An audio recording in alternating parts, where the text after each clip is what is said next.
Canada is known for having some of the highest personal income tax brackets in the world, and although it would be nice if taxes ended at income tax, Canadians pay an increasing amount of tax on goods and services, land transfer taxes, municipal and school taxes, luxuries, vices, and the list goes on, making Canadians among the most taxed people on the planet. And as of 2024, there have been some new tax measures implemented over the past 12 months that'll impact millions of Canadians. So in this video, we're going to be covering the 8 main tax changes for 2024 that'll impact you. Let's dive in. And by the way, I have a full playlist of tax related videos that you won't want to miss out on. So make sure to watch those videos before filing your taxes this season. First off, amidst a persistently high inflationary environment, the federal government has revisited the tax brackets for the upcoming 2023 tax year, right? So for the 2023 calendar year.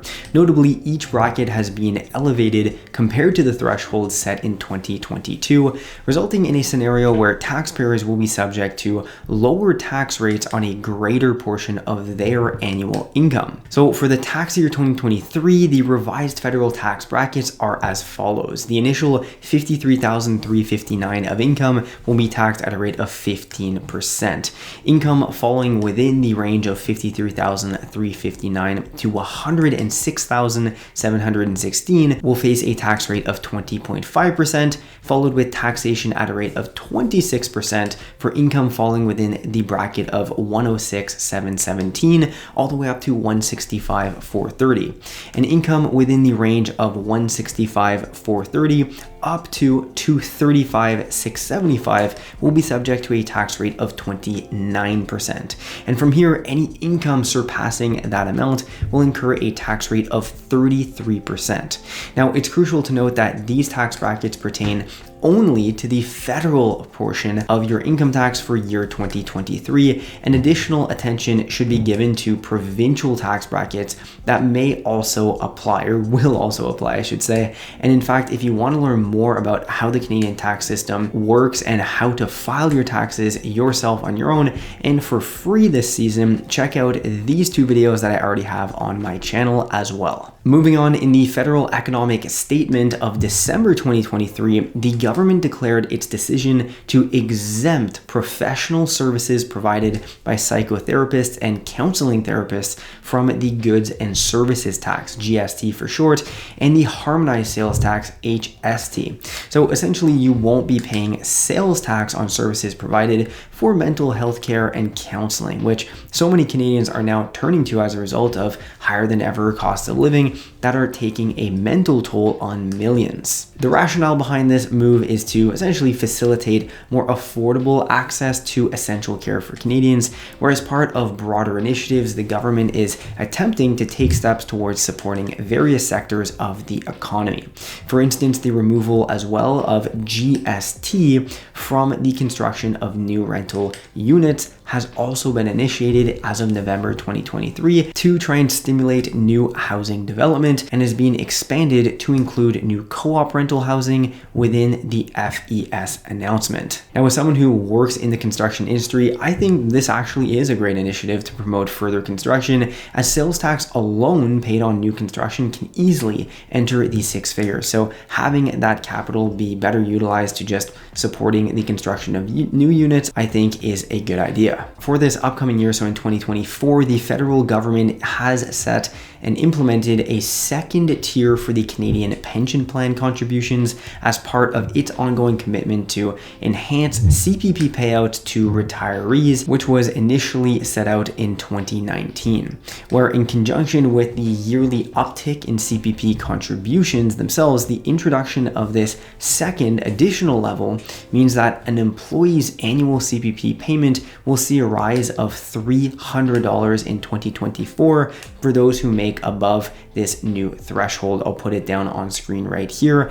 And this increase elevates the maximum CPP payment from 2023 over to 2024 up to just above $4,000. Now, employers are obligated to match their employees' contributions on a one-to-one basis, resulting in a corresponding jump of up to $300 in per employee CPP contributions for each employer as well. And for self-employed individuals who function as both employers and employees essentially for themselves, they're responsible for covering both the employer and employee portion. So in 2023, a single pension ceiling existed set at a maximum pensionable earnings amount of $66,600, and after factoring in the $3,500 exemption, this means that the 5.95% CPP contribution rate was applied to incomes of $63,100 or less in 2023. Now, the initial pension ceiling for 2024 has been raised now to $68,500. However, starting on January 1st, a second ceiling up to $73,200 comes into effect to bridge the gap essentially on the annual contributions. And so essentially anyone making above $73,200 will be paying more in CPP contributions. If you want to learn more about this in detail, make sure to check out my full video on the topic for these CPP changes in 2024. Moving on now to the famed and loved carbon tax. Effective April 1st, 2024, the carbon price is set to increase even further from $65 to $80 per ton in provinces where the federal backstop is in place. Now, it's worth noting that the federal backstop does not apply in Quebec, BC, and the Northwest Territories, as these regions have established their own carbon pricing system that supposedly aligns with federal standards, supposedly, but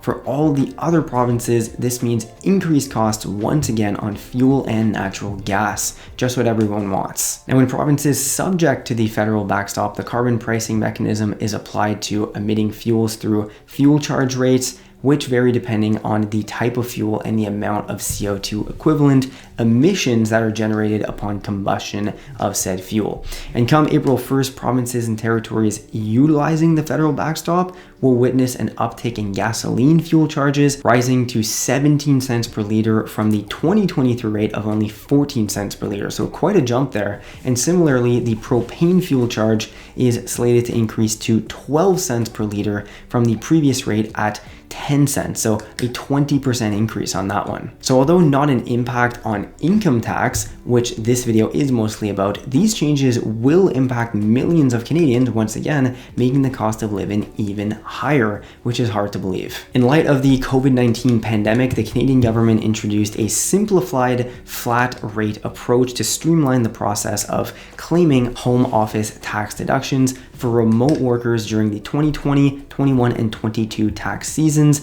I believe it was a flat rate of $500 deduction for each of those years. However, as outlined in a December press release from the Canada Revenue Agency, it's important to note that the flat rate method will not be applicable for the 2023 tax year and subsequent years, where going forward, individuals who do work from home and seek to deduct home office expenses on their taxes will from now on be required to employ the detailed method, which involves providing additional documentation to justify what you are trying to deduct. So if that's you, look into this further to see if your work from home expenses will still qualify. Here are a couple of other notable mentions for the 2024 year. The contribution limits for the TFSA, tax-free savings account, have experienced an uptick, rising from $6,500 in 2023 to $7,000 in 2024.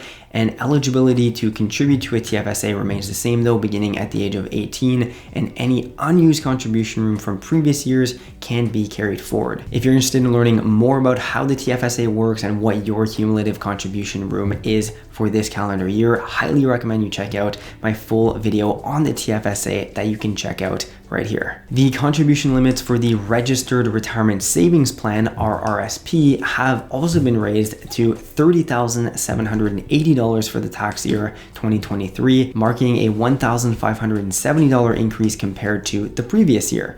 And it's essential to note that while the maximum RRSP contribution has grown, individuals are still bound though by the cap of 18% of their total income. And going beyond these limits can result in further penalties.